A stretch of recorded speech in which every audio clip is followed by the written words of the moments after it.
Hey everyone, welcome to the Scout Live.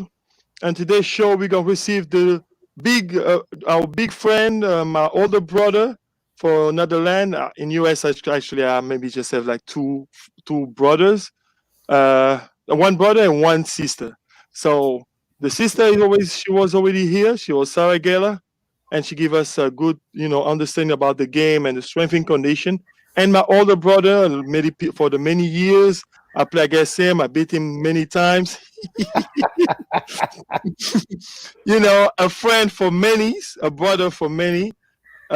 He's not American no more. He's like both Angolan, South African, Kenyan. He's a brother from Africa. People have a lot of love for him. The only one, Mike Sholl, please step in.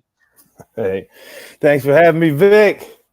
Yeah, brother, it's so cool to have you around, and this show could not close the first season without a view in and sharing your knowledge about the game and all the good things that you've done in Africa, or with the players, with the programs, with a lot of things you help to set up a lot of things. So today, our topics of today for who just joining us right now is going to be the journey to the league and how tough it is to get there. So I will give you guys a little intro about this monster. Is Mike Sholl. Is the guy who actually start to take Angolan players to the league, scouting guys, and wait, let me just say something. Sheena, she's live on the backstage. You give her the wrong link. I would love to have her. Sheena, you want to say something? Please, Sheena, come on. Family, we miss you too around, Sheena. We miss you too. But you got the wrong link, so I will send you the link again. Wait. This is the wrong link. Let me see which one that I sent you. So yeah, guys, I will let Shoal talk a little bit about him so I can send to his wife the link and she can follow us on Facebook. So sorry for the mistake. And please, Shoal, tell us a little bit about your resume about all you've done in Africa, and let's start from there so I can send to your wife the link. Yeah, appreciate it, Vic.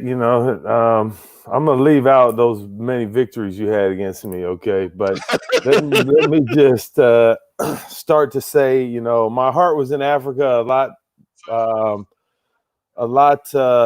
many years before I actually got to Africa. So, my love for Africa started as a young man in high school, reading Marcus Garvey, Malcolm X, and I started to get a real image of Africa, not the false image and false narrative that we've been fed for so long as African Americans here, but started to shape a real in my early teens. I started to shape a real idea and identity of Africa. And when I had an opportunity, I started working with Mike Finley before I came to Africa and working to place young South African players, the first ever South African high school players to go play basketball in the United States. And I started doing that in the mid 90s into the late 90s and finally was overwhelmed by the experience the young men had. And Mike Finley convinced me to come over to South Africa, which I did on a 3-month consulting project. And I came over for the 1999 All-Africa Games in South Africa. I watched, and then my love for Africa just continued to grow on the development side for basketball. And that 3-month project turns into 10 years. And so it started off, with a lot of grassroots level youth development work, building the Love Life program, building over 700 basketball courts in South Africa. And wait, I have to cut you right here. Yep. because we have our big boy, Brad Jackson. Say hi. Hey, That's about brother. right.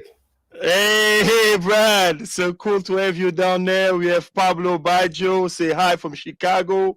We have young OG Monet. That's like French from Kenya. I think so. It looked like from Kenya.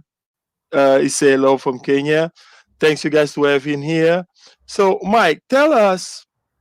I will try to cut your introduction in three parts. Tell us Okay. about uh, the, the change that you bring up to Africa when it was about sponsoring basketball in South Africa. I know that you deal with ESPN. You took the N1 into N1 to basketball in Africa. But first, let's talk about your work, you and Finley, Michael Finley, um, to actually boost up the branding and the support, the sponsoring branding in South African basketball and what you guys achieve. Okay, yeah. Well, you mentioned ESPN. I think it really just started by building the courts and seeing the need for people as we built the Love Life program. And once Mhm, we had 42,000 players playing around the country, we started realizing that there were no sponsorships in basketball and nothing to support these young people as they moved further. As mhm, it first started, though, Vic, where we made an idea to get involved in sponsorship is we had all these kids playing on all these courts throughout South Africa, and none of them had shoes. If they did have shoes, most of them had holes in them already. So we started to look, and we saw at that time in Nike in mhm, Africa, Nike South Africa that was making non-athletic footwear, and other people in Africa, we paying $200-300 a pair of shoes for a pair of shoes. Nikes, and kids Mhm, couldn't afford that. So we started mhm, researching. I'm making it a lot quicker than it was. We started researching. Mike Finley, myself, and partners and purchased And One, the distribution of And One as the 29th distributor for And mhm, One in the world. We took Africa market mhm, and provided, and it was really honestly just to provide a less expensive shoe, or we could provide a shoe at $75-80, where the mhm. counterpart from Nike was $250 or $300. So it was Yeah. just to get kids that we had playing in basketball shoes so they could keep playing.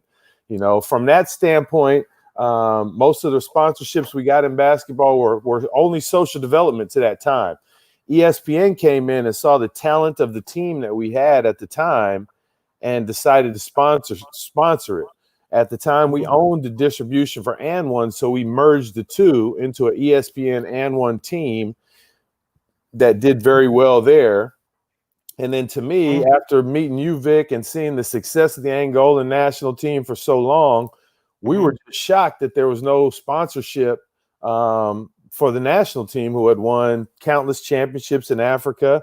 And that's when I started working with you, working with Tony, and trying to get the sponsorship. And that's how we were able to sponsor, you guys with You the know, national that team. was And the world. Yeah, 2006 World 2000. Championships in Japan, actually. No, that was 2004 Oh yeah, in 2004 Ghana. Olympics and Ghana. Yeah, 2006. Yeah, 6. Yeah, yeah. yeah. That was so great. I have the chance to be with the first Angolan to play with the Taishi. That was the Vince Carter shoes, red and white. That was clean and I kills it. And I was feeling so cool with that. And yeah, I have a lot of fun. By the way, we have Alan Kadima, who is a scout from Toronto. He worked down there as Toronto as an agent, no, as a scout. Sorry, he's a scout, and he heard about you a lot. What's He's like, up, Alan? Yeah, that's the guy. yeah, as the guy said that you're invisible. Like people try to reach out on you and they don't get the hold of you, but as a younger brother, I managed to bring him in. So tell us now about the national team. How crazy was that? You're coming for a background as a player. That's what I want to listen to. Your story as a 5-on-5 player. Hmm. And then when you merge the business with Mike Finlay, then I say a big shout out. Without him, I didn't. We should not meet. So to tell us, how was it? The shock that was to work in this environment, which is an African environment, with all this complexity and lack of organization and all the things involved. So I want to hear about your side of the story. Okay, well, obviously coming from playing, I played the game my whole life. It's as I look back now and 50 years of life and say to myself that, man, I've been involved in this game of basketball over 40 years of my 50, and it's Mhm. given me a lot. It's a game that always gives back. So after playing myself in high school and college in the United States and having opportunities to go play, for me, I really looked at it, Vic, and said, hey, I got an opportunity to, you know. Mhm. Change things, go on and get some other things. So I veered off on another path in basketball, decided to go to law school, continue my education, and it brought Mhm. me right back to basketball, as you know. And a lot of people know in the past, after law school, I went into being a sports attorney, representing athletes, entertainers, NBA players, NFL players, professional boxers, and that. But I really just didn't have that my heart and my soul was tied to people. And so for me, it was never about the money, but Africa was calling me just because I felt like I needed to be here with youth and developing. When I got here, Mike Finley brought me over here, like I said, on a 3-month contract to come look at a design structure for basketball. When I came into the Mhm. grassroots in basketball in South Africa, there were two things I was trying to accomplish: an Mhm. understanding between what you do when you're on the ball and when you're off the ball Wow. defensively. Okay. Uh-huh. Because the sport looked a lot like rugby in South Africa when I got here in the late 90s. Okay. The ball, it didn't matter if I got a defensive rebound and I was Mhm. about to take the ball into the front court. It didn't matter how far in the back court I was when I got that rebound, all 10 Mhm. people ran to the ball. If Well, one offensive player just ran to the basket, uh-huh. okay, it'd have just been Uh. throwing touchdown passes all day. Just one person, because everybody was at the ball. Just go down there. We'll throw it. It could bounce 7 times. You can still lay it up. But we were able to try to change that. The other thing when I got to South Africa that drove me crazy is Mhm. everybody in the late 90s, I don't care if they were 8 years old, 18 Mhm. years old, or 28 years old, they Mhm. all played zone defense, a Yeah, 2-3, 2-3 totally. zone defense. And I Yeah. told them this is why you can't play zone defense like this. First of all, you can't play zone defense down 10. I don't know how you can play it down 30. Okay. But this what was happening. I watched them in the All Africa games and I watched them play some zone. And Mhm. then I'm like, man, this is a lot of zone. Sam Vincent came in with the And yeah. man-to-man mentality, which is what I was teaching at the grassroots level. We Mhm. took some of those young players, to be honest, when South Africa got good, Mhm. we took, Quentin Denison, Takani Ngobeni, Laseko Molabatsi, who were young guys, 19, 20-year-old guys at that time. Mhm. We did away with the old players who had been playing for 10 years, hadn't gotten any better, and just started playing those young 19-year-old guys in 2001, and that's when we beat Senegal. And to me, that was the start of kind of some of the proof showing out, that we could actually win in international competition in Africa if you dedicated the time to the right side of the sport. So to me, I spent 10 years in Africa, to me, changing the South African national team and basketball in South Africa to play all man-to-man. As you mentioned, our ESPN and one team, when we started Mhm. off playing, we were beating all the teams in country by 50 points, 60 points, 70 points, because everybody's Yeah. playing zone and they play Oh, zones yeah. down 30 at the half and you come out in the zone. You just down 50 before you know it. So what ended up happening is, Vic, we saw after a year or two, people are tired of losing. Everybody's Mhm. competitive. People were tired of losing. So you started to see the change. People started playing man-to-man, taking on the challenge. And South African basketball got better throughout the national team. And I think, we proved it with this ESPN and one team by going to the African championships, for the first time in 20 years in South Africa and finishing fifth, in the club championships. Although we lost to Primero, I think if my point guard hadn't have done his hamstring, it might have been a different story. Primero, you meet with us, and you was like, how is possible an African team to be so commit, so disciplined, so focused and executing like soldiers because we was like hitting you. Oh, by the way, Show, this one of my brother that I dunked on to is Shimo Evans. Hall of Fame from Kentucky. He played with Stephen Marbury. He played in Angola and played in Portugal. Um, a great player, a great guy, huge personality. I hope that I could play with him more time. But we only have just 2 years playing together at Petro. At Okay. Petro, yeah, I watched him. And I yeah, watched Big Brother Evans. How you doing, man? I watched you play some too. Big bull in hey the Shimo. china shop. Yeah, you can't do big body. Yeah, big body. He got no shot, but he was good. This is my boy. I love him. A great player. You have Who is Pablo this? Baggio. Pablo Uh, talking about, I think South Africa still has a long way to go. I think so too. mm, yeah. So and then we have Brad who's smiling because he know that we be cracking up here, teasing people, as we always do. But it's a part of the game. Now, tell us, how was it? Oh, Abel song. What's up? Hey, Hello. yeah, we have Abel right there. Just to tell you that it's great to have you here, and to share with you some questions and some key points. We have a little surprise I prepare with so my guy a little surprise as an intro. Yeah. So wait. Hello, two.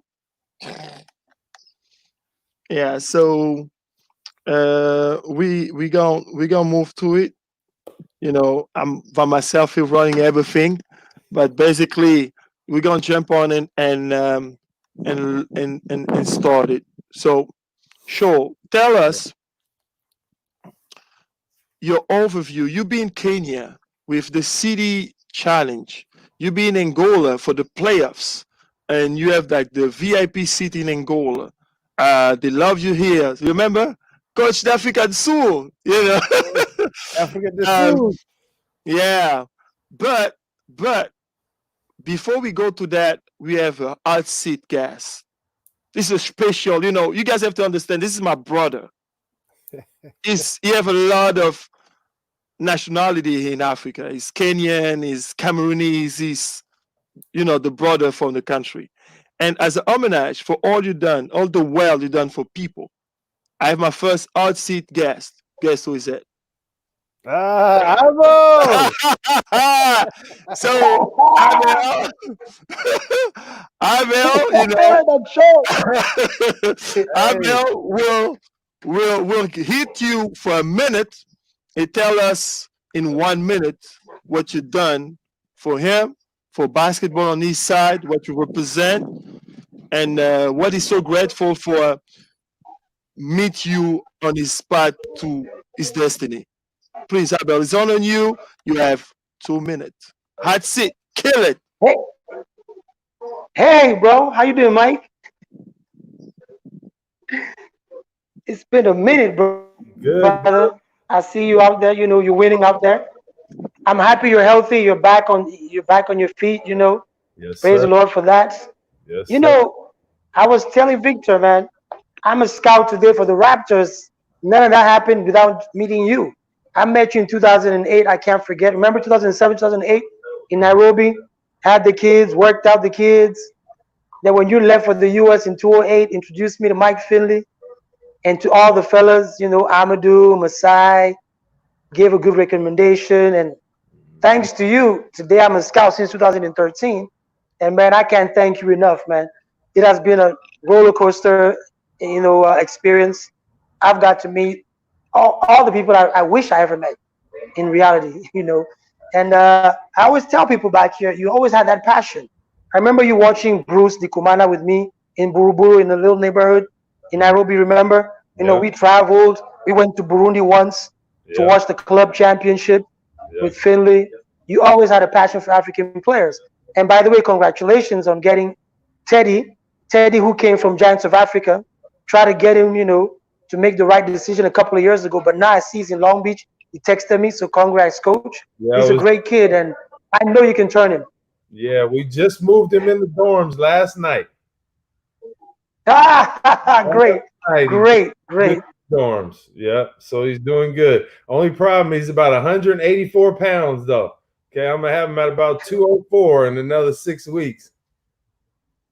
I know you know what to do because you know how to work with African kids, and it's funny because a lot of people don't know that your background is working with Africans since 1992, and so like you understand how Africans think, hence you know how to push them to be their best. So I believe you guys are gonna have a great season. But hey, I'm grateful being here. Thank you, Victor. This guy's an amazing guy who has done so much indirectly. I'm watching the show. Watching, we have great insight. Now we kill it with the great Abel Song with the Toronto Raptors scout for his 2-minute hot seat, and you're out. Now, Mike, I know that you'll be on the national team with South Africa. That you have such a fun. And I remember back in the days, one of the players that you have on your team looked like your son. And when I kick you guys, I remember I was like, "That's your son. He got long hair, light skin, tall, etc." And I bring him in to actually tell front of everyone what you represent for him. Please give it up to my brother, Q, pretty boy, Q. He's out. He just come out. I know something happened, but he will come back. So I'll bring him in to give his homage to you too. My brother Francisco. Just say hello, Mike. We have Femi. Hey, Coach Mal, Coach Abel. So we're gonna wait for sure. That's Q. While we're on there, let me just say with Abel, man, I appreciate that. But if you want to, the other guys out there, young guys that are hungry, wanting to get the business, you got to know that it takes a lot of hard work, man. I worked a lot of hard hours with Abel when he was making zero money. I would come into town. We got to go into Sudan, to Kenya, to wherever we got to go. He'd be with me 10, 12 hours a day, grinding. We go on the court, work with kids 4 or 5 hours a day, go eat something, go meet some other kids, go look at some high school games. You got to be a grinder. He was doing that long before he ever got a one dime for it. So now people see him as a Toronto Raptors scout, but you got to work for it. Okay, great. Now, please, this is my little brother, and a guy who used to guard me and I used to punish. You have a great show, by the way. I just want to tell you guys, you have a great show. Courtside basketball. I'm in there sometime when you get some space for me to talk my crazy things, and he always get me as a guest, And look, this is you. This is your show. Mike Sholl. This is your moment for Mike. Please, Q, kill it. It's on you. I don't have to kill it. I think, Mike. I think if I was to even try and, he spoke a little bit about what he did. But we're the ones who actually felt the impact of the work on the ground. And Mike was actually spectacular. He's the reason that a lot of us right now are involved in the game because I don't think I would have even half the passion I do because Mike is that kind of guy. He's not only passionate himself, but he knows this. He has this way of just inspiring passion. And anybody who played on the And1 team was around the And1 team. Just before that, when he was involved with African Warriors, the people who had the privilege of being involved with him on the national team, I don't think you'll hear anything different because his passion matched his work ethic, matched everything else, and he didn't accept second best. And he also did not deliver second best. And so I think that's something that the guys who were part of that legacy or guys who got to experience that, I think we're forever grateful for because he's our big brother. But he never accepted anything less, and he played the big brother role hard. And I think we appreciate that a lot, Mike. Yeah. Mike, you have few seconds to say what you have to say to your supposedly son. You know. My God, I appreciate that, man, and that's what I know how to do is give the passion. But you guys made it easy, man, because you guys came hungry, ready to work, and I think that's the problem in a lot of places. And that's why I mentioned earlier before you came on. Before I got there, where people say, "Oh, don't worry about trying to win a game, or you'll never go to African Club Championships, you'll never do this."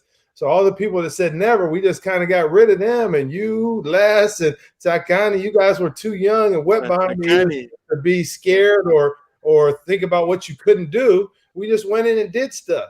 They didn't give us one iota of a chance of beating Senegal in 2001. You guys were pups. But we went in there and beat them wire to wire. There wasn't no comeback down 15. We beat them wire to wire, Yeah. And that's what happens. If you put the passion in this game, it's equal, man. Everybody put their pants on the same way. Vic and them just did more training than us. If we had the same training, we'd have been kicking their butts. Really? You guys want to go all the time? I will go 2007. You guys was that close to beat me. Like that close. That was South Africa against Mozambique. Mozambique. Yeah. Yeah, 2007. That was 2007 All Africa Games in Algeria. We were in the semis. We just missed out. Taking Angola out. We lost no. You meet me on your way. I kick your butt. I said, I love you guys as a brother. I love you guys as a brother, but I can't lose against you. This is the love that I'm showing. So now I will play harder. And you guys was great, but at the end, that's why I was the most valuable player. And we've never beaten Angola, and it's something that you have to live with as a player, and you'll always have that over me. But we're still here, and we're communicating, and we're trying to grow the game on the continent. And we are all, I think, happy that we got to compete first of all, and we did it in the right way. Thanks again, Q. I know that it's been like 10 years that you didn't see Mike, you didn't talk to him. And for the list of the guys that I know that they have a great and huge connection, you and Abel are one of those. So I bring you guys in for that little homage, and I'm really grateful for you guys take the time and talk with this monster, who is Mike, who really impact a lot of people across Africa in Zone 6 mainly. Okay. Have a good one, and keep playing the show. And please shoot me some question, because the topic of today is hard, and we're gonna take his knowledge. We're here for that to push that and the share for everyone. Okay. Before you let Q go, though, hey, don't let Q go. First of all, I saw Q 2 years ago in 2018 when I was back in South Africa. Unfortunately, my father-in-law passed, and I always see my guys. Second thing is, with Q on here on a public forum in the public, I'm going to say it again. I'm tired of South Africa basketball losing. To whoever's listening out there, I've told Q this, tell Zanelli, whoever else, I will coach the South African basketball team. You get me there, give me the resource. I don't need a check, but we're coming for Africa. We're going to win another game in Africa that means something, okay? I don't know when it's going to be, but I'm glad you said that, and I'm so glad we have it on video, because we need to know that from the horse's mouth. And I went there just to take the flicks to make sure that I got that on camera. I think you'd be lucky. But hey, we have our game. I have you, Sholl, in US, in your school, that we're gonna talk about it. I have you, Q, in SA, soon that the pandemic is going low. I have you on 101. People will say that it's going to be on your show. I will kick you again. On my show. And will see that I'm still the other brother. So, Q, thanks again. Thank you, Rick. You guys enjoyed it. Nice to see you, Mike. Appreciate it. Thanks, Q. Okay, so now we're back for our topics, and you guys now understand a little bit what Mike did for a lot of people in Africa, why we love him so much. Now we're going to go too deep to the conversation, but before you go, we have a little intro here. We want to talk about your school. Long Beach University in LA, great place. A lot of people, Hollywood stars and movie stars living around, beach and sun, etc. can you give us like an overview intro about your school? And by the way, Keys up there, this is a guy who knows what African basketball look like. He's a guy who have the love for the game and understand the need and how the mind of African players suffer with that transition to leaving his country to go to US. So all the players who come from Africa and with Mike, they're in the house, they feel like comfortable, etc. So he will tell about his school and the program all over, from basketball, volleyball, other sports, what they done for all those kids along those years, and then ranking in the NCAA. Please tell us about LBU. Okay, yeah. It's good to be here at Long Beach. You know, now I'm going into my 13th year of college, Division I college coaching, which blows me away because I've been off of the continent of Africa now for going on 13 years, which is very, very hard for me to believe. But I'm here. I'm at Long Beach State. We are, in Long Beach, the home of Snoop Dogg. We're about 20 miles outside of LA. Great city, great weather, great university. We have competed. We compete in the Big West Conference, like Abo was on earlier. I just signed a Kenyan kid who's just going to be starting with the program, Teddy Ocheng, who will be coming. I've had several players from Basketball Without Borders play, several African players that I've had since I've been here in college.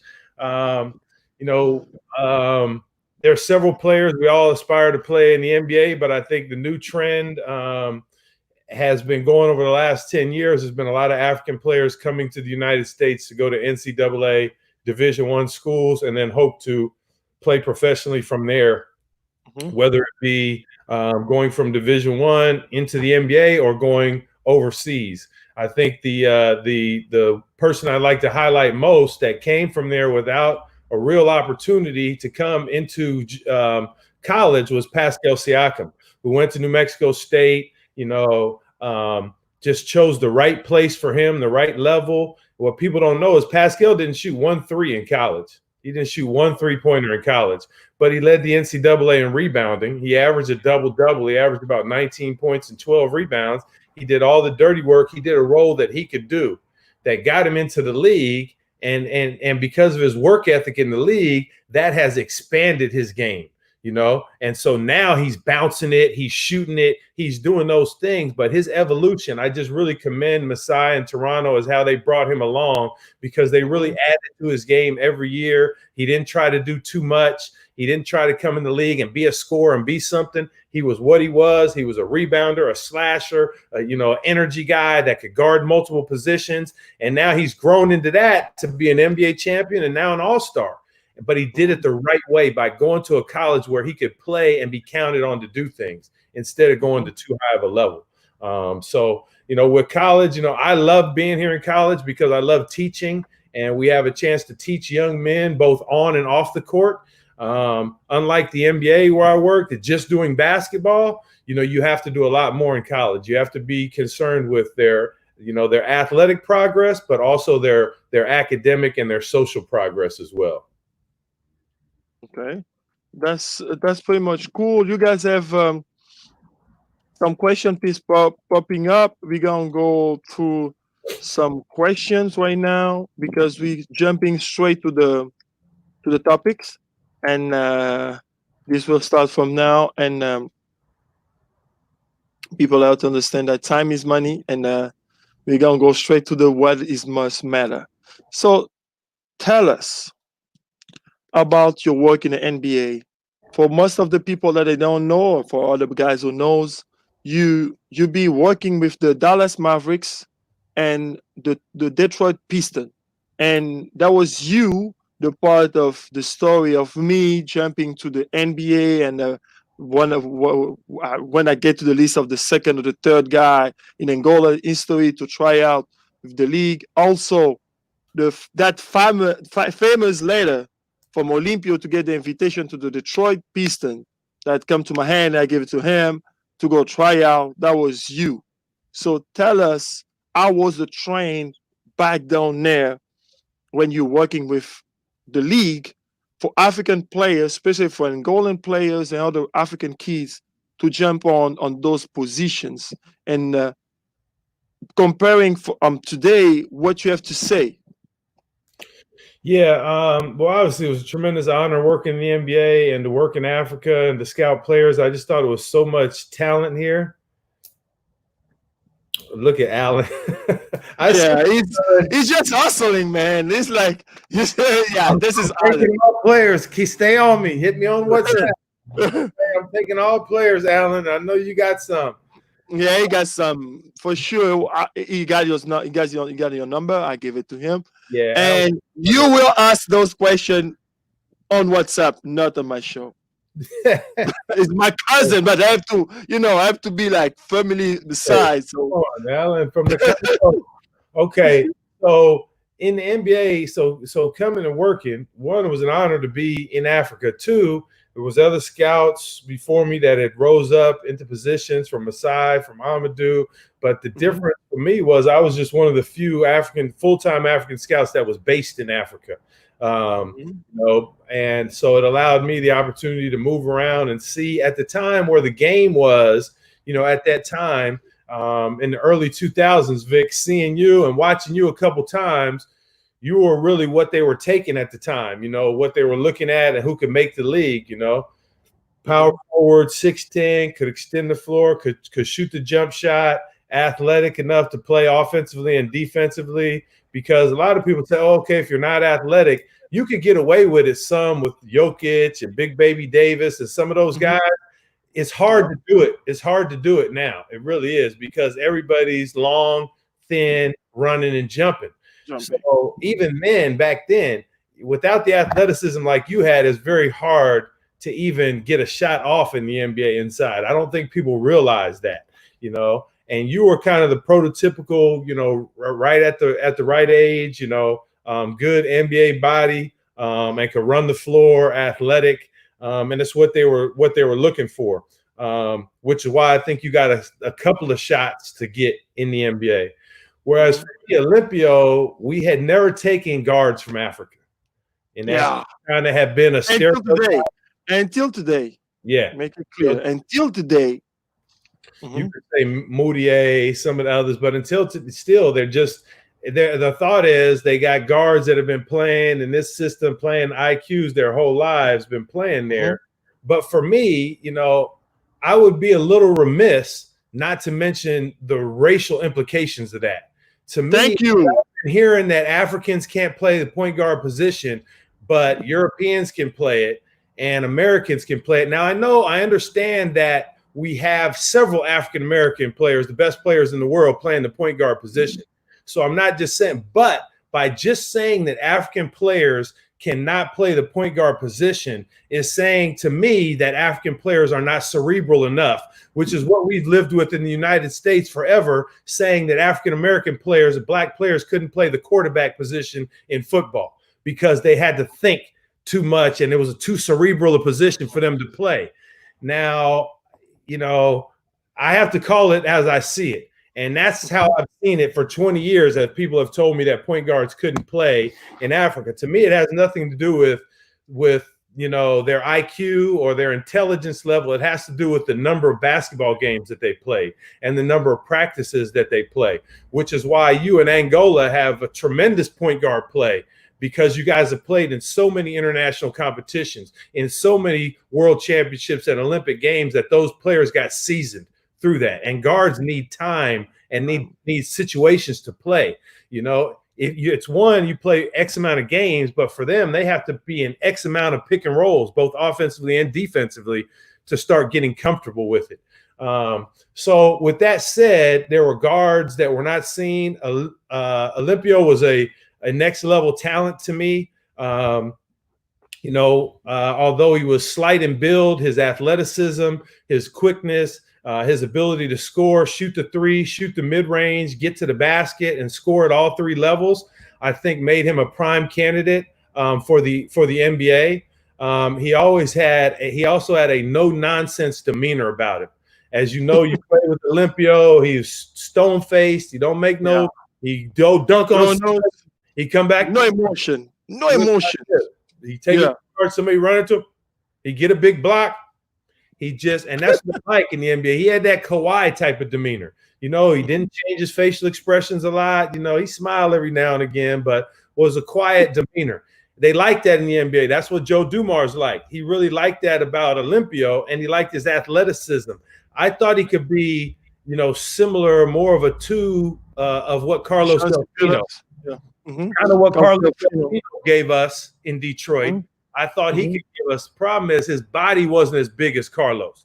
He was better athlete, but his body, Carlos had a stronger body, was more ready for the wear.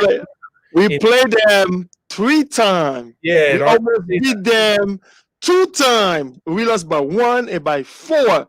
The best Argentina team with Ginobili on his peak, Alberto, and those guys. We almost got them. Yeah, I remember those games. I watched those games you guys played. So that's why I thought Billy could be like him.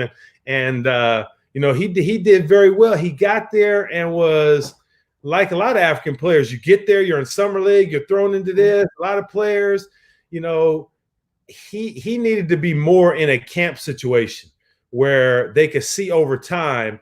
In summer league, as you know, you get 3 practices, you got 16 people, and now you try to go play games. If you have one off game or one off shooting game, you feel the next game it's just short. I just want to say something here, what you said.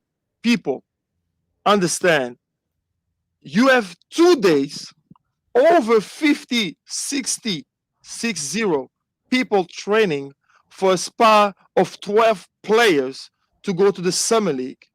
Okay, that when you are cold, you are not secure that you will be on a team who will play in a summer league, at the summer league, but you will be on the roster who are 50 guys come from all around the world trying in 4 practices to make the 12 to go play in Vegas.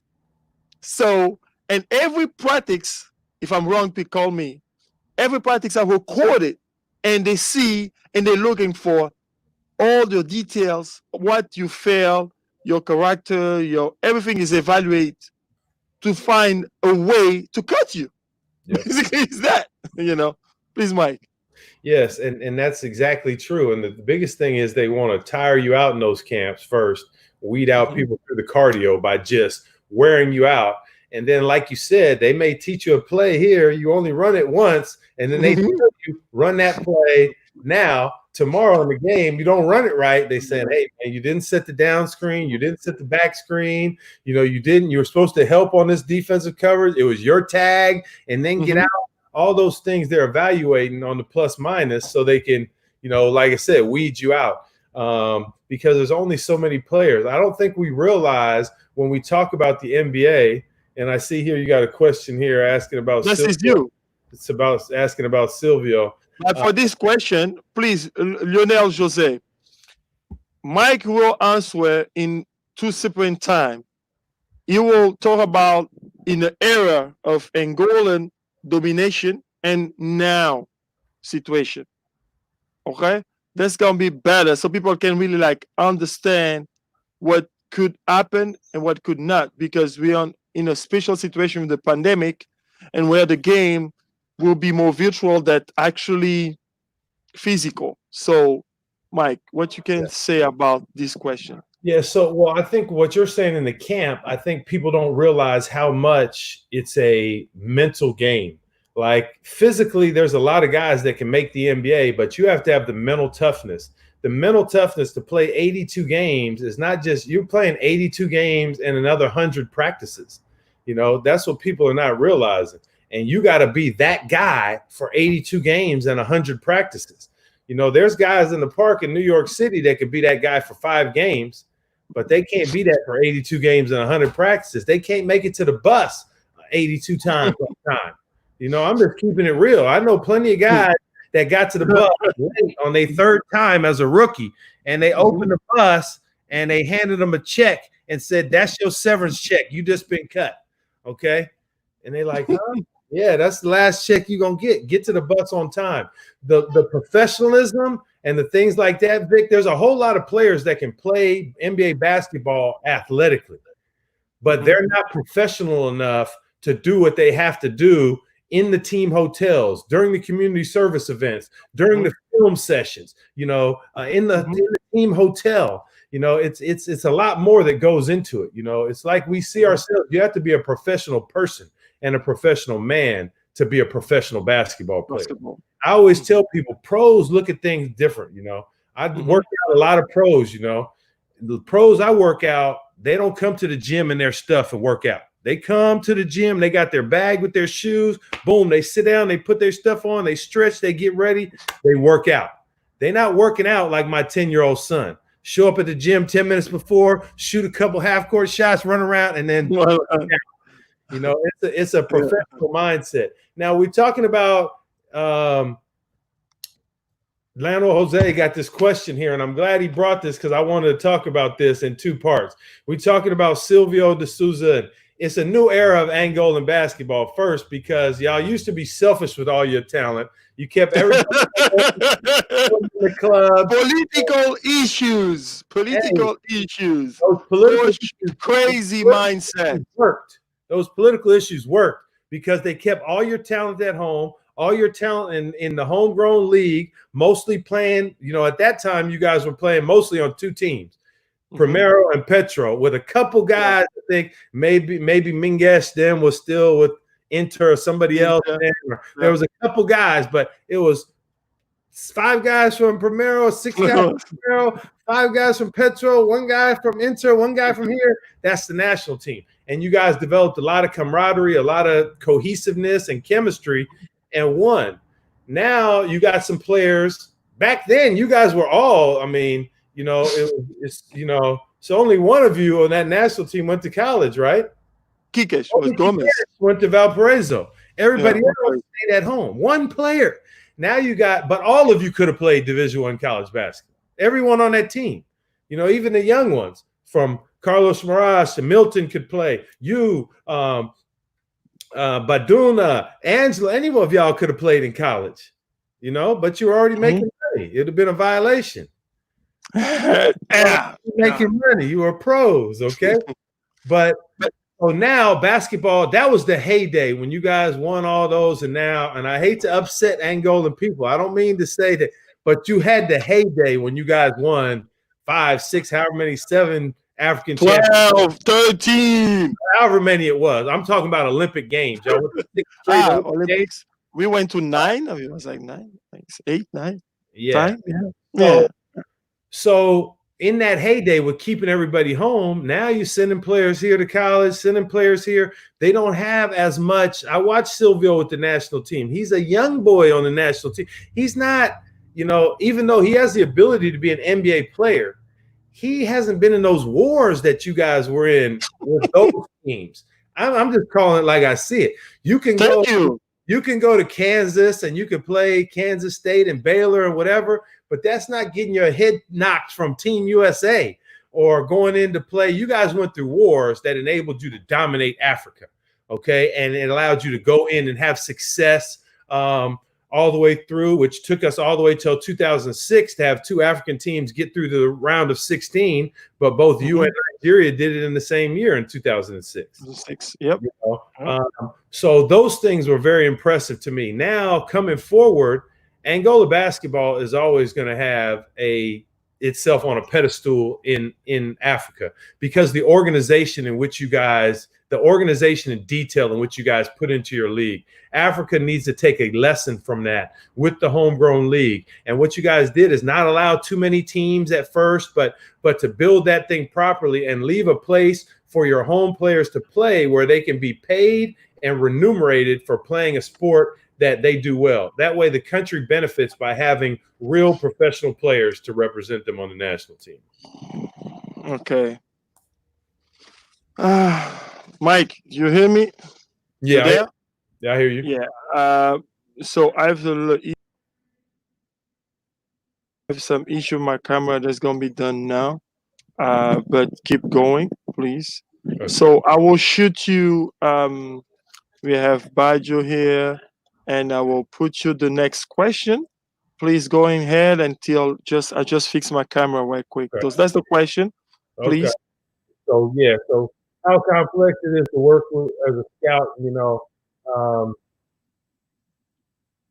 For me, I've done basketball my whole life, so I don't look at it as really difficult in terms of going out and assessing talent and seeing who can play. Um, like I said, I've done basketball my whole life, so that part of it is not really difficult.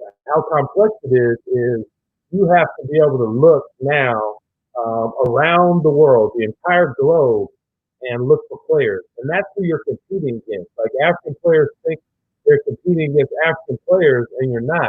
As we look at it now, you're looking at 110 international players in the NBA. 110, out of 440 players, you're looking at 25% of the league is international. Of that, you're talking about 13 NBA players as the start of this, 13 NBA players from Africa at the start of this season. And that's born in Africa, those that we call from Africa. There's actually 40 players from Africa, if you count their parents born in Africa. 40 players in the NBA right now whose parents were born in Africa, which is a tremendous number when you talk about 110 international players in the entire NBA, which is a great number. So that's what makes it complex. You have to now go select around the world players that can play and players that you think are not just physically tough enough, but mentally tough enough to go through the rigors of an NBA schedule, to come from other countries and to,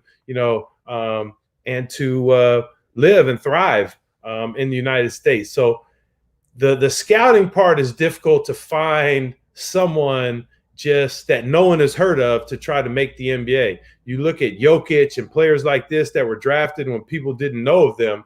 That's the complexities of what the NBA and NBA personnel are doing 365 days a year. They are looking everywhere in the world for the next NBA player. And that's really what makes it complex. The more complex thing is making the NBA. I think we throw that around, and every player that ever plays the game of basketball dreams of being in the NBA. But actually making the NBA is another story. And I don't want to kill anybody's dreams. Everyone should strive for that dream.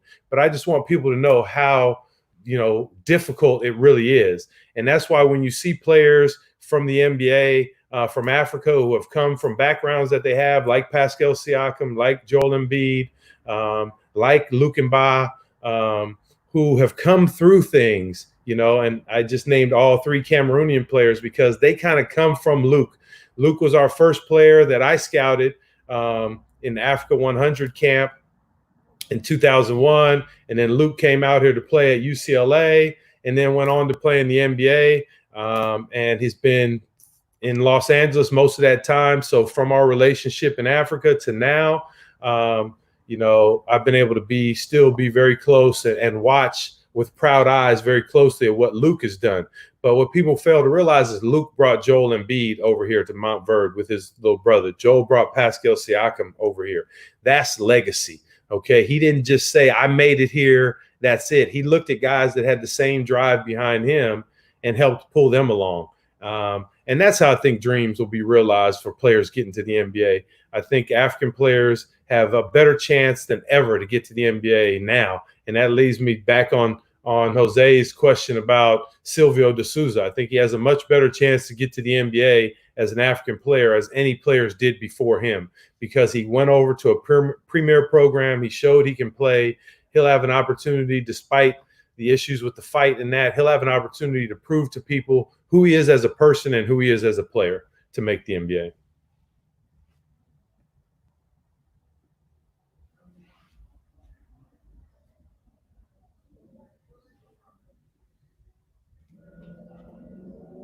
So I don't know. I'm assuming here. Yeah. I'm here. I have, I had some little issues, but I'm back. Sorry about that, But yeah, this is pretty much my great insight. Yeah, for sure. People have to understand that it's more complicated that it look like. To get to the league, it's not for everyone. You pass through many stuff, and this is really like a long fight that you must face almost every single day. This is no joke. Like, people don't understand that you face fear and other things almost daily, you know. Okay, we start now on Silvio. Hey, Mike, Silvio Souza being reinstated. What you think? No. I think he's got to go this year. I didn't even know he was thinking about coming back. They thought he was going to get reinstated, I think, for the conference tournament, but then this COVID stopped. But you cannot pick up chairs. You know, you can fight, you can do whatever, but once you pick up chairs and things like that, like you think about is it from Africa? If it was a European guy or white guy, the thing will be different. Come on. No, let's say it straight. If it's a white guy, I don't care if he's African. By being a black guy there, they don't know whether he's African, Brazilian, or he's from Miami. I mean, they don't know that. But black, you're right. I think there's a different standard for us, but it's just unfortunate because that's a lasting memory that he's going to have. Yeah, exactly. It's gonna be so. I was expecting more for him, but this is life goes, man. This was a big year for him, so he really needed to do some things, and he did some things, but unfortunately, the things he didn't help him with his draft stock. I see a question there from Alan, man, and I'm gonna answer Alan because he says I don't respond to him. But this is the best question of the day for me in college sports, and I've been fighting against this ever since I was sitting in Africa running the Basketball Without Borders, helping kids go to the United States. Alan's asking here, what advice I got to African kids who think playing at the high major level is the only way to make it as a pro. The thing I got to say to them, Alan, is the thing I tell all kids. And I've just been explaining it, that scouts, the most difficult thing about scouting is we're looking everywhere in the world for players. You can go pro from anywhere in the world except the bench.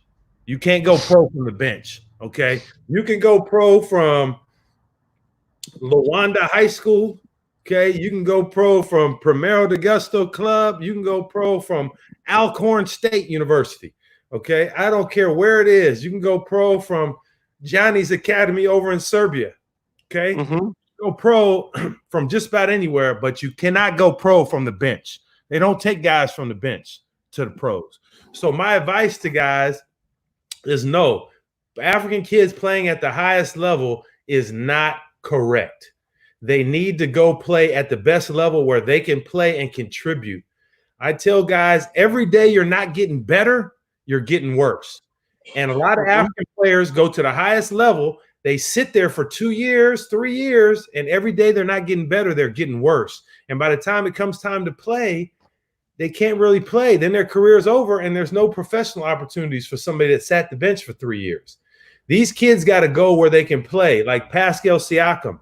Go and lead the team in scoring and rebounding, okay? And you'll get a chance in the NBA.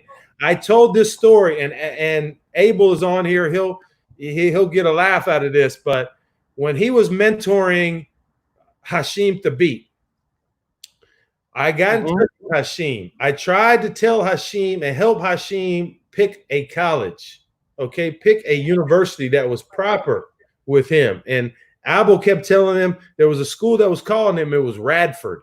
No one had heard of Radford. It's a mid-major school, but he would have got 8 shots a game, maybe 8 to 10 shots a game there. So team was all upset. Abel, we hating on his shine. Why are you hating on his shine? I'm going to go to UConn. And I remember telling him words. I said, Hashim, you need to prepare for the league.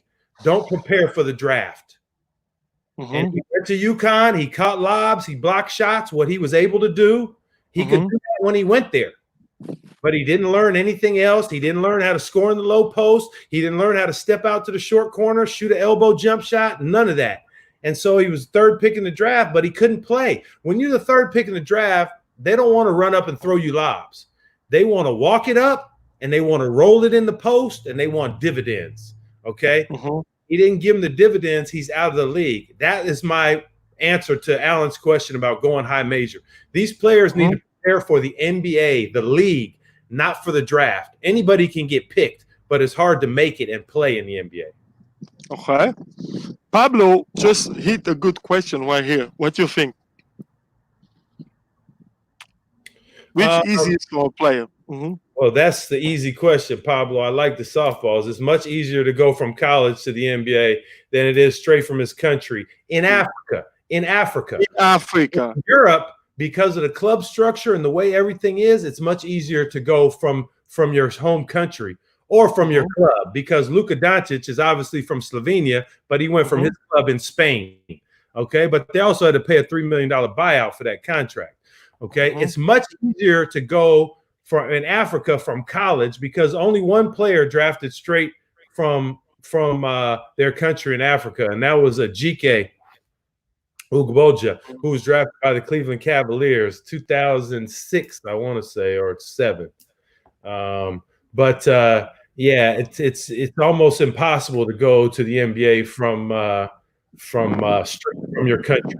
Now I back that up. We talked about this yesterday, Victor. Jean-Jacques could have done it. Jean-Jacques could have done it, decided not to. Jean-Jacques was one of those players that was so good, but by the time the NBA wanted him at 30 years old, he had already made money. He wasn't going to take less money and be a rookie all over again. And be the bench. Because first of all, he's African, coming from Africa, and for a country who is Angola, basically. And the Knicks were loaded with the bigs at that time. But he did the same thing. He turned down the same thing Arvydas Sabonis did. Later in his life, Sabonis came over. Jean-Jacques could have done that. So if that was Pablo's question, Jean-Jacques probably could have been the only guy that was developed enough at that stage that he could have just went to the NBA. Okay. Now we have a question that this guy, you will attack it. I will help you on that one later. Okay, well, let me finish on that one. Carlos Moraes, to me, was the candidate that could have done it, that could have gone straight from his country after playing a level. And I don't know how old Carlos is now, but I think he was 27 when he went, maybe. But I think he could have made it. But, it's hard. It's not just that easy, to do it. But this is what Victor and Mike have been.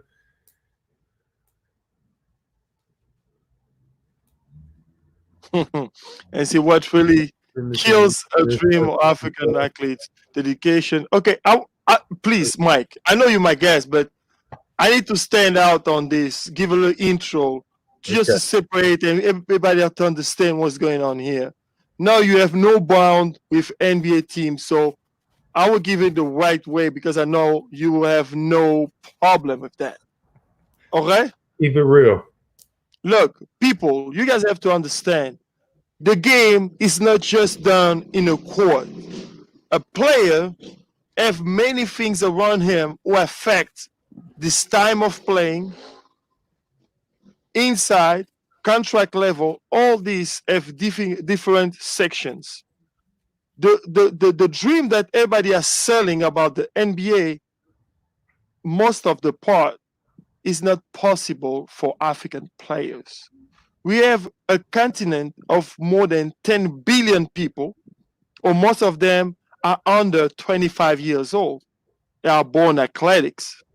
But you cannot drive all those guys and put them playing one place because they're good. No, you have different barriers. You have racism, you have athleticism, you have a lot of things that stops you to make it. And we have no background. When you have a young athlete, African athlete who come from college or play more than 2 years in Division 1, great level, people see him every day. They used to see him around. He have as a jump start more than 35% to get to the league. Straight. Another thing, LeBron James, Kevin Garnett, they were NBA player when they were 10 or 11 years old because the scouting report on them start when they were 6, and the consistency was trained and fixed during this phase. So when they get at the 16 years old and they get straight to the league, naturally they was there and people knows about them a background. So that's why I say the chances are never equal.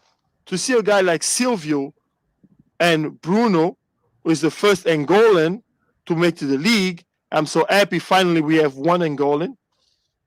They have to pass through several issues that you guys even think about it.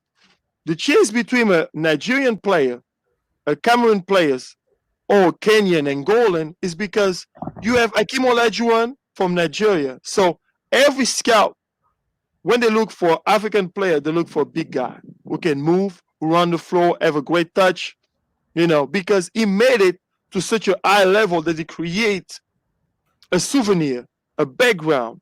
You have Bahamute, you have Embiid, you have those guys. So you look at, oh, is it Cameroonese? Before even he touched the ball, just to understand it's from that side of the country, it's like, okay, it must be good. Now for other guys who them player didn't make the league yet and make it and actually be a reference, it's always way difficult to make it. Please, what you have to say about that, Mike? Yeah, no, I mean, I think all those are extremely valid points, man. You got Eddie talking here really about the dedication to fitness. I would say I agree with that in terms of the organization, but I would also disagree with that. Where I saw the dedication, the energy, the fitness, and the willingness was in Angola. That's why I came there all the time. That's where I came to watch, the national team. That's why I watched Mario Palmer train Primeiro de Gusto. I came with Vic in Angola while I was there to see what the culture was. And you're right. And that's why Angola was so good for so long, because of that organization, dedication, energy. And in the U.S., I think it's there because the facilities, the resources are there. Kids start at an earlier age getting the mental toughness. I don't think we get the physical part of it, but that's what I talked about, the mental toughness and professionalism. People have to know that I have to go from here to here, from weights to this to the next thing, and then I have to do extra work with somebody else, some band work, some core work. You might have to do some work on the terra core with Musati. Okay. Thanks. It's things that you have to do, that I think we get conditioned to as American athletes very early, as well as that dedication in Black athletes in America is there because there's not a lot of streams to success in the U.S. We're seeing that with the racial issues now. And it was true in the 70s. It's true now. You're going to be a rapper, a singer, or an athlete, to get out of the Black communities. It's sad, but it's true a lot. So it's very competitive in terms of that energy to get out. A lot of kids aren't going to college unless they get a basketball or football scholarship to get out, So we see that energy, and the resources are there, the gyms, the outdoor courts, the facilities to do workouts. It's there in the United States, but I disagree in terms of the attitude. What I've seen is taking African athletes out of Africa into an environment where they have these resources, they have this ability, and I've seen guys work their tails off, like Pascal Siakam, to make themselves into an NBA All-Star. I don't think people realize how hard that really is, coming from where he came from to do what he's done, and Bruno as well. Bruno proved an example of what I said before. Bruno would be the same player staying in Angola, but he would not have been a first-round draft pick. He had to go to the Big Ten Conference. He had to go play in Maryland and play with guys and show that he's that level of player to get picked. That's the reality of it. There's not the same opportunities in Africa to get picked directly as there is in the United States and Europe. But with that said, Vic, there's a lot easier opportunities to go from Africa now with the 10 years of the Basketball Without Borders, with the launch of the new Basketball Africa League, with the NBA Academy in Senegal that's sending more players to college that are going to get seen and developed at a higher level. I think that in 2020, we can easily say that there is a better pathway. It's still very difficult, but a better pathway to the NBA for African players than there was 20 years ago. How many guys? Maybe like 2 or 3 per year? Maybe one? in 2 million? One that can make it in 2 million. I mean, it's 450 players. I mean, we got Bruno in there last year. You're seeing a couple of new players getting in there now. We got Taco Fall got in there this year. You know, we went from 13 players to 15 this year, I think. Okay. That's something I want you to explain to everybody. The Taco Fall situation. Okay, guys, he was at the draft, but they didn't pick him. He went to the vet camp and he got drafted. He got signed. Got signed. Okay, so tell me. Don't tell me. Explain to the people out here what it takes to select a player during the draft. The different components that make the decision to a GM say, look, I will select Mike. I will select Bruno. I will select Siakam. They have some input that they come to help you get that lottery pick and say, okay, that's the guy. Instead of to get like Taco Fall, I take this guy who's shorter, can give me that, and that. Tell me, please. Yeah, now there's a lot of things that go into it, but in terms of just preparing for the draft, just preparing for those picks, you know, everybody has their boards. They have their big boards based on positions, on what they may need, based on, you know, salaries that are going on with their salary cap and how many rookies, or based on just roster spots that they may have, you know, in there. So they're going to do a lot of intel in terms of scouting, whether they're international scouts, whether they're college scouts. They have their analytics department that's going to measure all the certain statistics per minutes that guys play in college or in Europe. They're going to send guys to see them. They're going to send guys to watch not just what they do on the floor, but they're going to be watching them when they're on the bench. Do they put a towel over their head? Do they do this? What kind of body language do they have? And then when you're evaluating things, then we're talking about Taco Fall, there's a couple things in the NBA. They don't have a specific box like the NFL does with 40 time and height and weight and that per position. But there are some basic things that the NBA has in scouting that I will reveal these secrets to you right now on the scout. Okay. And a couple of these things are with Taco Fall in them. A lot of NBA teams have what they call game changing whatever. Do they have game-changing something? Do they have game-changing speed? Do they have game-changing size? Nice. Do they have game-changing rim protection? Taco Fall has game-changing size.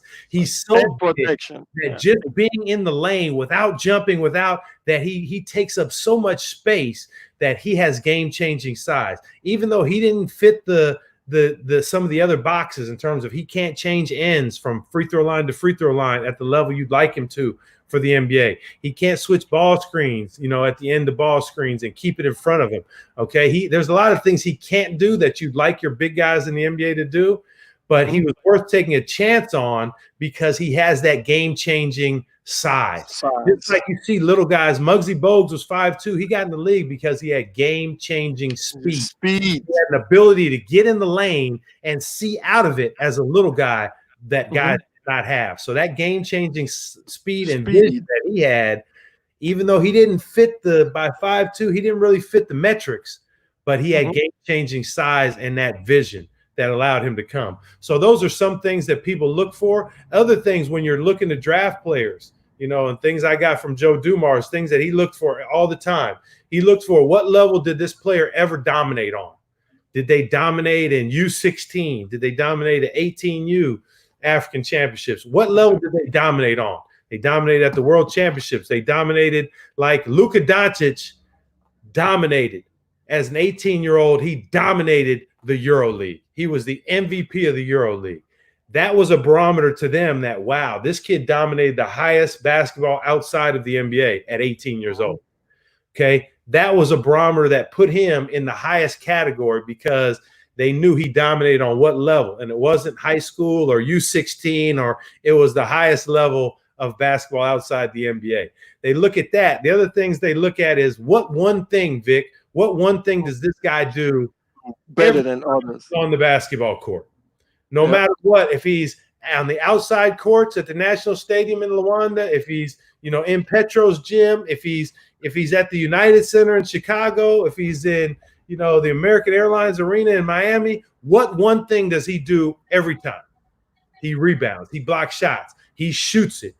No matter what, this is one thing he does. Those are some of the things that kind of put guys on boards and get drafted based on what the team needs. Okay. Now we have Vladimir Ricardinho. You remember? He taught Yeah. you too. Yeah. Ricardinho say hello. Hey, irmão, tudo bem? A guy who was with you all this year too during the thing. So we have a question of Eddie. So Mike, do you run the basketball camp somewhere? I would love to bring a player and watch and mentor. He's a tremendous player, he's 20 years old, and see he have skills, education in him. And I saw in U.S. basketball camp in Houston, 2018. First of all, 80. If he was in Houston summer camp 2018, he was under 20 for sure. Sholl have his start because Mike is those kind of old school basketball scout who want to have his hand of all the data possible on the big place to recruit players. If I'm wrong, please Sholl correct me. No, you're right. But he'd be there to answer the question. Oh, Eddie, I don't. We only do a camp now that I'm in college and I'm under the college rules. We only do camps for kids camps. I do camps. Unfortunately, because of the COVID, they're canceled this year. But every July and August, I do camps for 4 or 5 weeks. But it's all for young kids. They have to be 14 and under. They cannot yet be in high school for me to be able to work with them because I cannot work with high school players right now because it's illegal recruiting because I'm recruiting high school players. You know? Okay, that's the NCAA rule. So Eddie, that's your question. Unfortunately, Mike will not be able to run a camp with him because it's illegal. Unfortunately, sorry. Now we have Alain Kadima. Welcome to hit you with that. Considering that most African countries don't have the great educational system, would you suggest that the North American system will be better for than long-term athletically and academically compared to European system? Okay. Yeah, I do. I think North American system is better. I think it's better in terms of doing basketball and academics because you're in a school where you do basketball there. Whereas in the European system, everything is still in the club model, just like it is in Africa. So you'll go to a high school at a different place, then you'll be in a club in a different place, so on and so forth. Whereas in the United States, when you're going to a different country, like an Angolan kid coming over, they're in one school, they're in that high school, their teachers are there, their coaches are there, they're playing there. I think it's the best system, ready. And I know Alan, as I think you're in Canada now still. So, yeah. But the Canadian system is not as good as getting into American colleges because they run a 5-year high school. And I know, Alan, you're familiar with it. So a lot of kids leave Canada last year, go to the U.S. and then go to high school to get on the system. But I think definitely the North American system is good for these kids academically and educationally.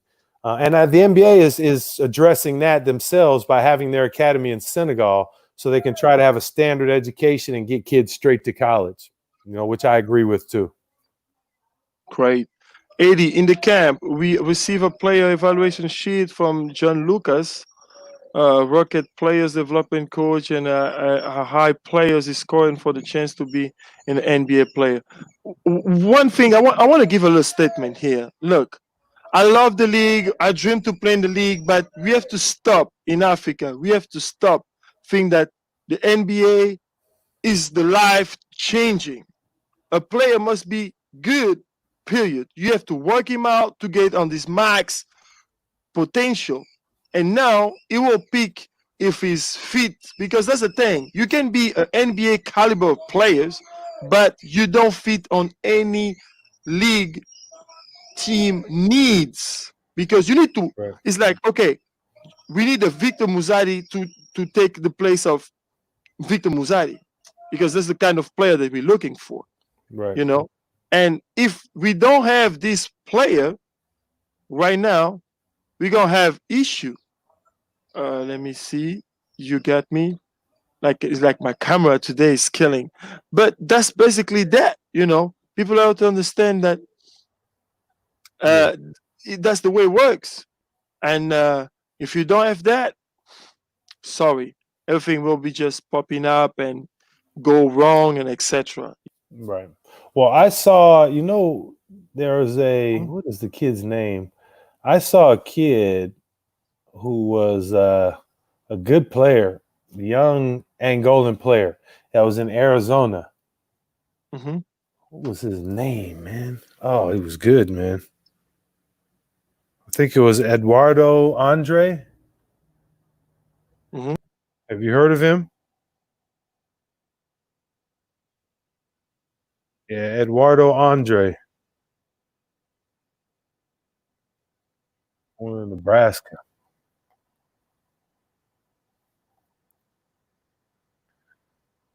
Yeah, so Eddie, I don't know if you received that from John Lucas. He does a lot of camps and has guys, and if the player scored chances to be in the NBA, he should obviously have a great opportunity to be playing somewhere in Europe or somewhere. I don't know if this is an Angolan player, but it would seem if he scored with the ability to be able to play there, I would think that he would be able to play in Europe somewhere.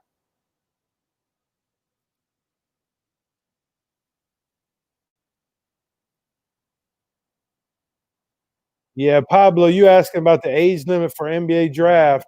Yeah, there is. The age limit is that you have to be 1 year removed from high school, so you still cannot go straight from high school to the NBA. Now, that's not really an age limit, but it is 1 year removed from high school, or you have to be over 19 years old or 20. One of those two, but you have to be removed a year from high school. You cannot go from high school straight to the NBA.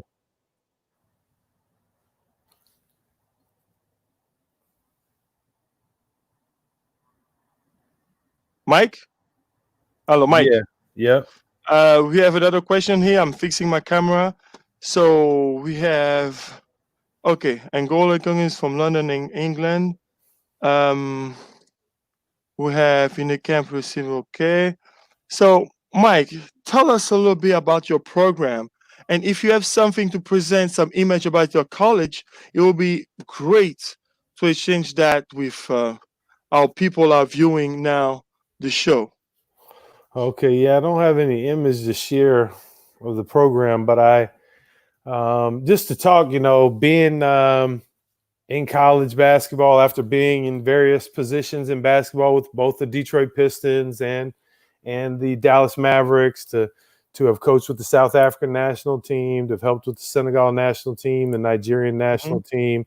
I'm very proud to be of my African roots and the heritage and culture that we helped, with the Basketball Without Borders, with the local leagues in South Africa and that.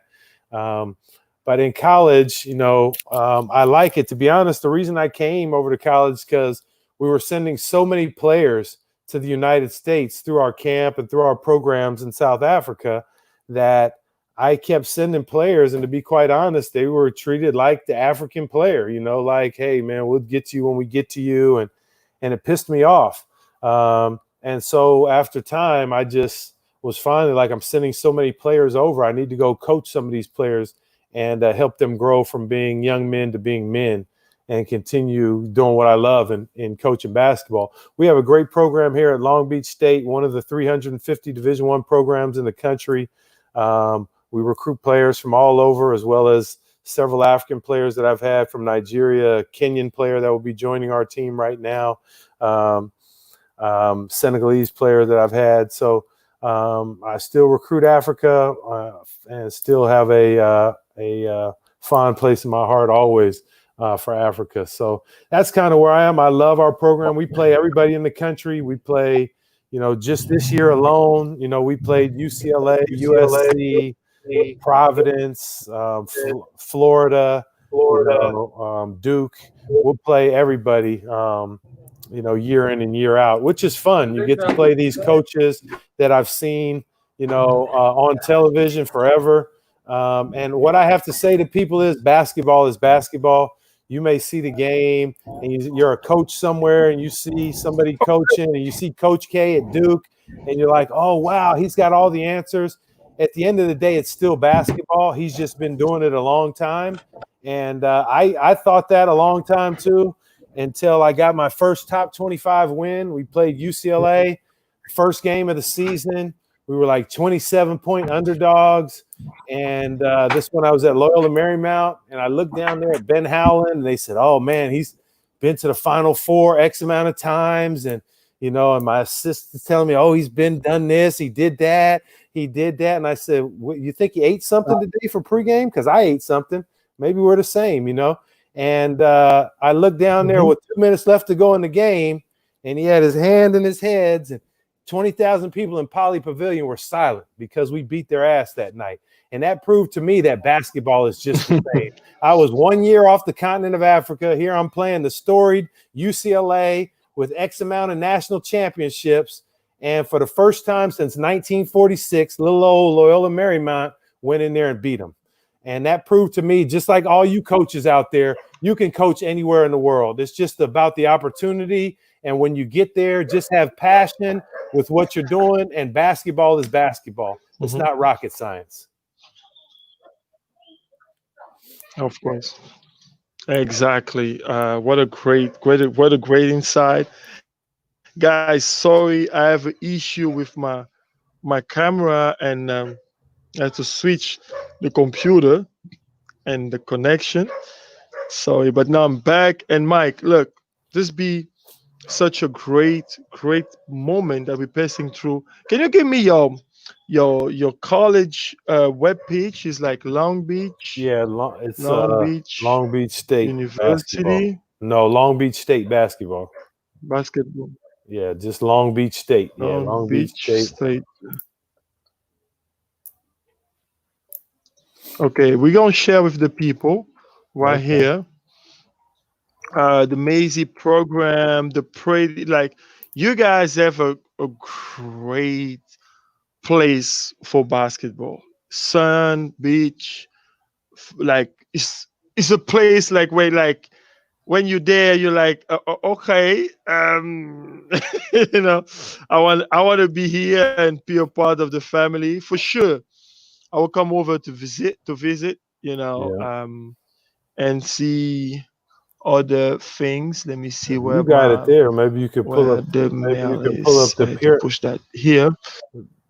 You can pull up the pyramid and show the people our arena. Yeah, wait. Okay, there we go. That's the point that I wanna share with you guys. Okay. Okay, this is your page, right? I'm not on the wrong one, right? No, you're on the right one. Okay, this is like those 60 degrees. These are 64 degrees. That's the weather right there now. Yeah. Oh, go to that article on Teddy. It's gonna be AV. Okay. Oh, really? Oh, this is African from Kenya. Just signed with Long Beach State University. Teddy. That's what this is the player that Coach Abel was talking about. Him. Let me see. Wait. That's my big kid I signed. Okay, this is what Mike Sholl be doing so far. Still pushing and believing on basketball in Africa, giving kids shot to be in such a great environment with people who understand what they need. This is Division 1. This is not Kentucky. This is not Duke. But they play against them, and you're sure to have great run and to get better as a player. Okay? What you have to say about that, about your program? And let me just wait. Let me just pass through because I see that. Okay, Long Beach State just signed. Who's that? Yeah, this is a big kid I just signed. Transfer from University of Alabama. 6'10", 230-pound player. Very good. He's a left-hand player.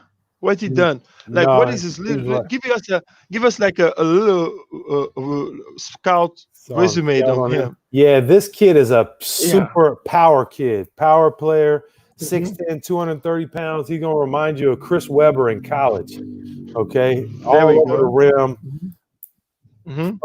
plays in the paint, plays above the rim, dunking all the time, inside, catching lobs, good rebounder. You know, we hope to move his game outside a little bit. But then you got Teddy. I don't know if you can bring Teddy's page up there. Okay, wait. This one here, I can click on it to see. I can click here. Yeah. Oh, you want me to go to the rosters? No, there's a page just like the one that you said signed. It has Teddy signed, the Kenyan kid. Okay, let me click on it. I have to click on it. It will give me the page. I hope so. Yeah. They're coming to it. It's a bit slow. Sorry, people, but that's all right. That's our arena. That's our arena. The pyramid. Yeah, this is your arena. How many people fits in there? 6,000. 6,000. This is a lot of people. Yeah, and that's your scream, etc. You look tight, man. It's gonna be a pleasure to go there and beat you 1-on-1. We schedule one-on-one. We're gonna put it right on the Scout Live. Of course, but we need like ice. We're gonna need ice. Oh, we'll have some ice. Of course, I'm still shooting the jumper. Okay, I'm still shooting the jumper. Okay. I remember your your backyard. We have some fun. I remember Sheena. She was like, "Stop, Vitor! It's time to hit, Vitor." I don't know. Can you go down and see Teddy there? Go down to Teddy. That's Teddy. No, that's not Teddy. Okay, wait. That's Jadon. Keep going. Yeah, keep scrolling. Signing him. Okay, that's Teddy. That's Teddy. Right here. That's Teddy, right? I was muted somehow. Yeah, that's Teddy. I don't know if there should be a little video on there that you could click on. Teddy's athlete for was and Bobby. Bam, bam, bam, dun. Go up, maybe on the side. There's a little video to click. Click. I don't have. Go up some more. Go up some more. Maybe on his name. Yeah, it's up there on the side. I thought it was up there. No, I don't see it. No, I don't see it. But that's the player. So let's see some of what you guys be doing as a coach. I know you have a great message here. Click on the message, blah, blah, blah. Dismiss it. You guys, let me see what we can get here as a little overview. Because basically, we're going to the end of the show. And what I'll be doing here is the last point questions that I want to show to everybody to understand. That is not about the size of the college that your player get picked on. Is the environment will help him to grow as a person, as a player. You want player to get out to the max of their capacity and be able to fit teams' needs in high level. Because from Asia, NBA, Angolan leagues, all those they pay a lot of money.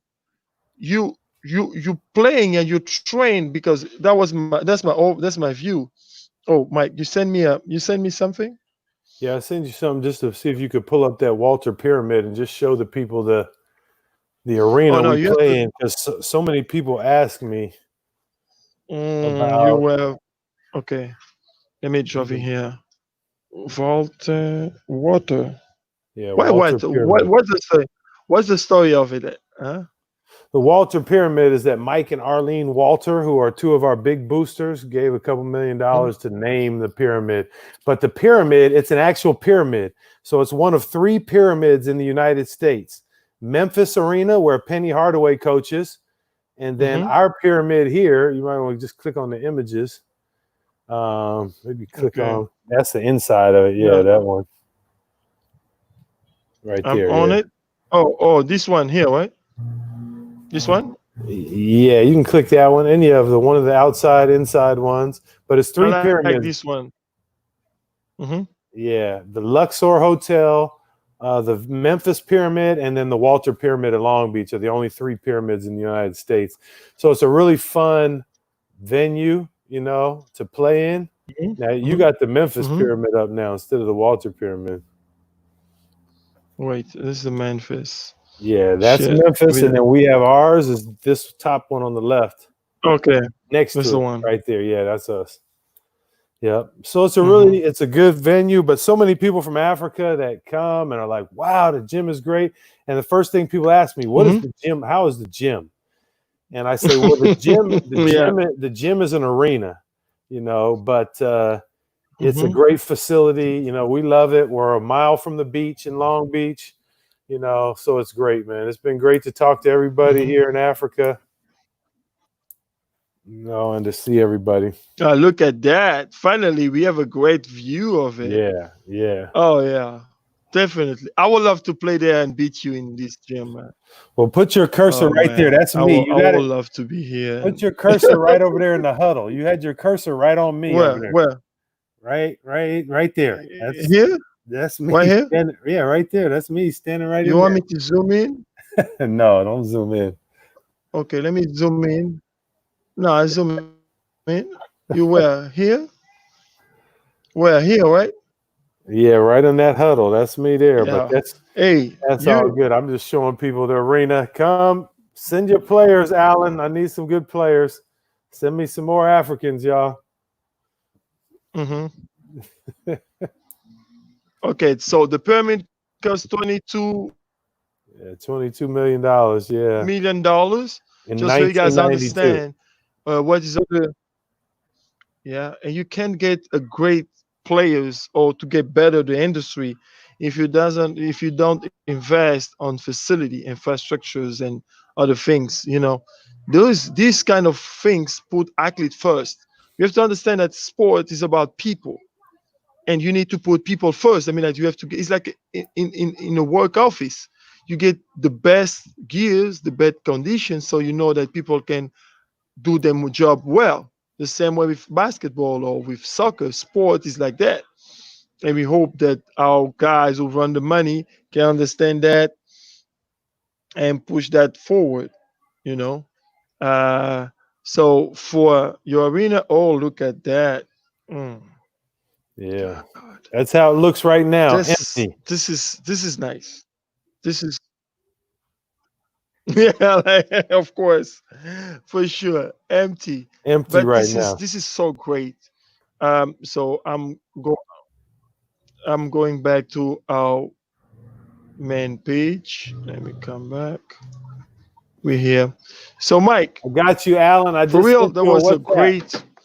a great thing. Look, you guys with you It's you and your cousin, man. you and Alan have some issues to take care on WhatsApp. Yeah, you guys have some issues to take care on offside, not on my show.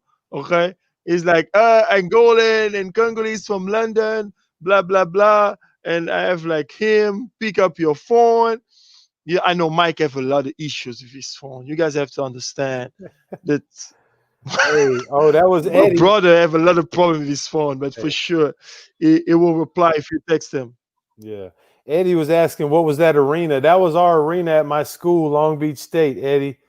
And you missed the camp piece, but I only got camps for kids 14 or under. It's against the NCAA rules for me to work with anyone high school age or above right now. Yep. This was great, Vic. I'm glad you had me, man. Love being back with my African brethren. So, Mike, we wrap it up. Yep. You're cutting. You Oh, my You're cutting? cutting. Something is wrong with your internet. Okay. Hello? Yeah. Can Mike? you hear me? Yeah. Can you hear me? Mike, no, you. The song is like something is wrong. Okay, like better now. It's It's better? better now. Mike, hello, Hello. You got me now? hello, Yeah. Can you hear me? hello, hello. Yeah. Can you hear me? Now, yeah. Now it's a little bit better. Now Okay. it's a little bit better. Thanks, 82. Thanks for the show. Yeah, yeah. Let me just try to do a reforce on the internet right quick because we're wrapping up the show. and I want to make sure that Camera. your last message will be well understanding. Um, wait, I'm adding. You have some issue with the internet. You can't hear me? Uh, yeah, of course. Okay. Hello. Wait, I'm going for validation.